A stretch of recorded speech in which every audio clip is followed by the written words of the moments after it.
आरोपी भीमराव कांबळेला कोर्टानं दोषी तर ठरवलंय, मात्र आरोपी भीमराव कांबळेला फाशी होणार की जन्मठेपेची शिक्षा होणार ते आज कळणार आहे। तुला हा संपूर्ण प्रसंग आठवतो का? आता तूच सांग, तुला कोणती शिक्षा द्यायची?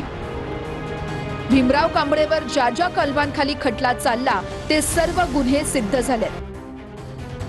यातील 2 गुन्ह्यांमध्ये फाशीच्या शिक्षेची तरतूद आहे। 1 मे रोजी नसरापूरमध्ये चिमुकलीचा मृतदेह आढळला। प्राथमिक तपासात लैंगिक अत्याचार झाल्याचं उघड झालं। 2 मे रोजी पुरावे गोळा करत संशयित आरोपीला पोलिसांनी ताब्यात घेतलं। 16 मे रोजी पुणे पोलिसांनी आरोपपत्र दाखल केलं। 28 मे रोजी आरोप निश्चित करून न्यायालयानं खटला जलद गतीनं चालवण्यास मान्यता दिली। 20 जूनला दोन्ही बाजूने युक्तिवाद सुरू झाले। सरकारी पक्षानं पुरावे कोर्टासमोर ठेवले। 25 जूनला आरोपीला कोर्टानं दोषी ठरवलं। तुला काय शिक्षा पाहिजे असं कोर्टानं आरोपीला विचारलं। सरकारी वकील अजय मिसाळ यांनी फाशीच्या शिक्षेची मागणी केली।